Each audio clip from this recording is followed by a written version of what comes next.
yang terjadi saat ini dan kebijakan seperti apa yang harus diambil agar pembangunan semakin pesat. Di sini saya mengambil Kabupaten Kayong Utara di Kalimantan Barat. Di Kayong sebenarnya punya potensi alam yang luar biasa, seperti laut yang kaya, hutan yang luas, dan lahan yang subur. Tapi sayangnya pembangunan di sana masih tertinggal. Masih banyak jalan rusak, listrik dan internet yang belum menjangkau semua wilayah atau daerah, dan ekonomi masyarakat masih bertumpu pada bertani atau melaut secara tradisional. Kebijakan pembangunan selama ini masih banyak datang dari luar tanpa melibatkan masyarakat langsung. Dan dari sudut pandang sosiologi pembangunan, pembangunan itu bukan cuma soal fisik dan ekonomi saja, tapi juga soal keadilan sosial. Seperti yang dikatakan oleh Amartya Sen, pembangunan seharusnya memberikan kapasitas kepada masyarakat untuk mengubah hidupnya sendiri. Maka kita perlu kebijakan yang lebih berpihak. Seperti yang pertama, membangun infrastruktur dasar yang menjangkau desa dan wilayah pesisir, contohnya jalan raya. Yang kedua, latih aparatur desa supaya mereka bisa merancang program berdasarkan kebutuhan warganya. Dan yang ketiga, berikan insentif kepada perusahaan yang mau investasi di sana, asalkan mereka libatkan warga lokal dan bantu pendidikan di sekitar lokasi usaha mereka. Pembangunan yang baik adalah pembangunan yang berpangkat dari bawah, berbasis potensi lokal dan melibatkan masyarakatnya. Dengan begitu, Kayong Utara bisa tumbuh, maju, dan tidak hanya cepat, tapi juga adil dan merata untuk setiap daerahnya. Terima kasih.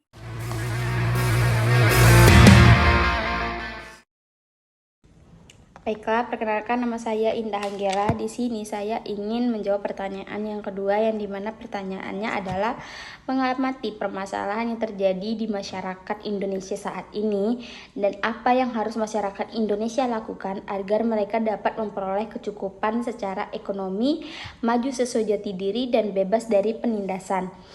Untuk fenomena yang sudah kami ambil sudah dijelaskan oleh teman saya yaitu Syarifah Ulandari di video sebelumnya. Baiklah, saya akan menjawab pertanyaan yang kedua tadi, yaitu bagaimana masyarakat Indonesia dapat memperoleh kecukupan dari 3 komponen pembangunan. Dan menurut saya yaitu pembangunan kesadaran kritis, yang dimana sebagai masyarakat kita mempunyai peran penting dalam mendorong lahirnya kesadaran kritis, dan kita harus mulai berani untuk mempertanyakan mengapa akses pendidikan yang ada di Indonesia itu tidak merata dan kenapa sebagian besar kekayaan hanya dimiliki oleh beberapa orang saja, dan mengapa kebijakan pemerintah seringkali menguntungkan kelompok yang elit yang memiliki kekuasaan lebih daripada rakyat biasa. Saya mengambil konsep ini berdasarkan apa yang dikembangkan oleh Paulo Freire, yang dimana Freire percaya bahwa perubahan sosial yang sesungguhnya itu tidak akan pernah terjadi di satu masyarakat jika tidak terlebih dahulu masyarakat itu menyadari realitas yang sedang mereka hadapi, dan kesadaran kritis bukan hanya sekedar kita untuk memahami teori atau fakta yang ada, tetapi juga soal menyadari posisi kita dalam sistem sosial tersebut. Lalu kita sebagai masyarakat dapat memutuskan untuk tidak tinggal diam. Nah, yang kedua itu ada mendorong partisipasi dalam proses perencanaan pembangunan. Kedua yaitu mendorong partisipasi dalam proses perencanaan pembangunan.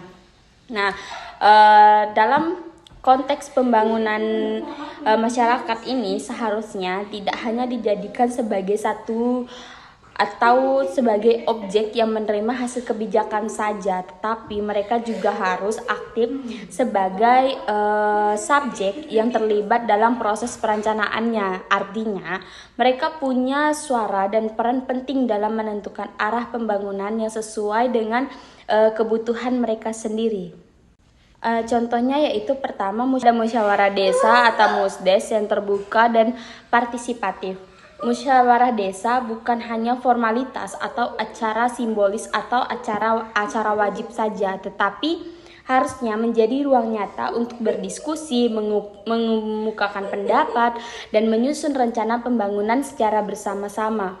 Dan proses ini harus inklusif, yang artinya semua lapisan masyarakat termasuk kelompok rentan seperti perempuan, pemuda, dan warga miskin, mereka diberikan ruang untuk menyampaikan pendapatnya masing-masing. Nah, yang kedua yaitu pentingnya data dan aspirasi nyata dari masyarakat, di mana partisipasi masyarakat bukan hanya soal hadir dalam satu rapat saja, tetapi juga tentang bagaimana mereka menyampaikan kebutuhan dan aspirasinya secara jelas dan berdasarkan data. Nah, misalnya nih, warga bisa menyampaikan masalah jalan yang rusak dengan bukti foto dan jumlah pengguna jalan, atau bahkan keluhan karena tidak adanya listrik di wilayah mereka tersebut, atau juga dapat mengusulkan pendidikan karena banyak anak yang usianya sudah bisa untuk masuk sekolah tetapi tidak ada sekolah di dekat mereka. Dengan data dan usulan masyarakat itu akan menjadi lebih kuat dan sulit untuk diabaikan. Ini juga mendorong transparansi dan akuntabilitas dalam proses pembangunan. Sekian dari saya, materi selanjutnya akan dijelaskan oleh Rio Jupardi. Terima kasih.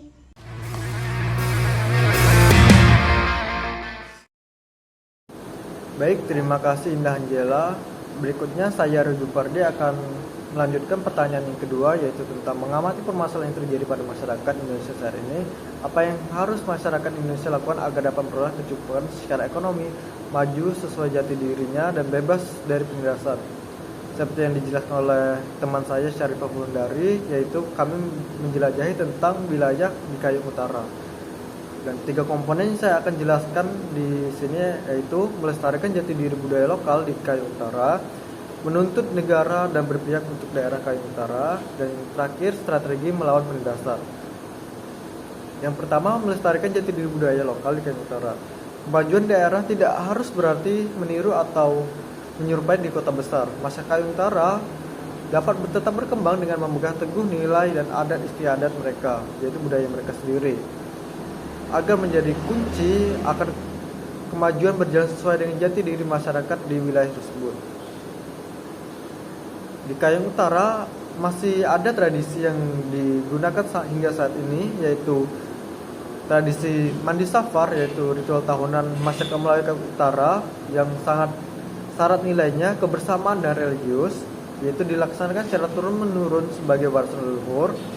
Dan ada juga tradisi yang kedua, yaitu tradisi Pusak Tamboy, merupakan agenda tahunan yang melibatkan seluruh lapisan masyarakat dalam rangka memperingati Hari Raya Jadi Kayong Utara. Tradisi ini bukan sekedar menghibur, tetapi untuk simbol atau mengingat perjuangan sejarah daerah tersebut sebagai penguat identitas lokal.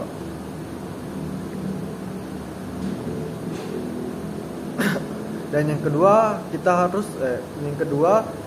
menuntut negara dan berpihak untuk daerah di Kayong Utara tersebut. Di Kayong Utara, masyarakat masih menghadapi sejumlah masalah yang menuntut kehadiran negara secara nyata dan berpihak, terutama dalam infrastruktur dan pendidikan.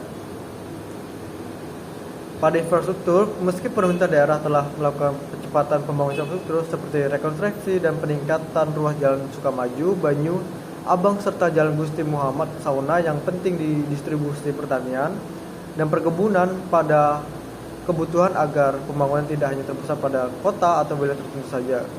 Infrastruktur jalan yang memadai sangat krusial untuk meningkatkan aksesibilitas dan mendorong pertumbuhan ekonomi lokal, terutama bagi daerah pedesaan dan pesisir yang selama ini kurang terlayani. Dan pada pendidikan yaitu memerlukan pelatihan vokasional sesuai kebutuhan lokal di daerah tersebut, yaitu di Kayong Utara. Pendidikan di vokasi di Kayong Utara mulai diperkuat melalui sekolah menengah pertama, yaitu SMK Negeri 1 Teluk Batang dan SMK Negeri 1 Sukadana yang menyediakan pelatihan keterampilan sesuai kebutuhan lokal. Namun, tantangan tetap ada meningkatkan kualitas sumber daya manusia agar siap bersaing dan mendukung pembangunan ekonomi inklusif. Pendidikan vokasi yang relevan sangat dibutuhkan oleh generasi muda agar dapat berkontribusi pada sektor pertanian dan perikanan serta budaya lokal lainnya. Yang terakhir, yang ketiga, melawan penindasan di berbagai di Kayong Utara. Di Kayong Utara, penindasan dan eksploitasi ekonomi, perampasan tanah, pengabdian sosial masyarakat masih menjadi persoalan serius yang dihadapi oleh komunitas lokal, terutama petani dan nelayan. Upaya melawan ketidakadilan itu harus dilakukan secara struktur, strategis dengan membangun jalur hukum, media, dan advokasi.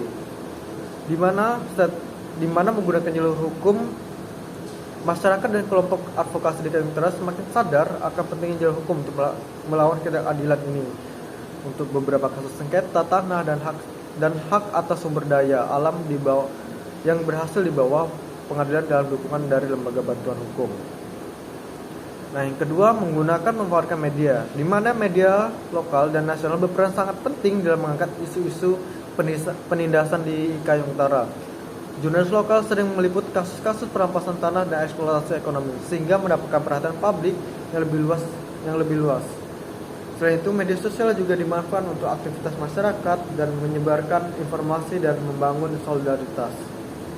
Nah, yang terakhir yaitu mengajak kerjasama universitas, yaitu melalui program pengabdian masyarakat untuk membantu melakukan penelitian dan advokasi berbasis data agar Kayong Utara dapat tercapai oleh pemerintah dan suaranya dapat didengar oleh pemerintah itu sendiri. Jika ada kesalahan kata yang tidak baik dan tidak bagus, saya mengucapkan mohon maaf. Sekian dan terima kasih.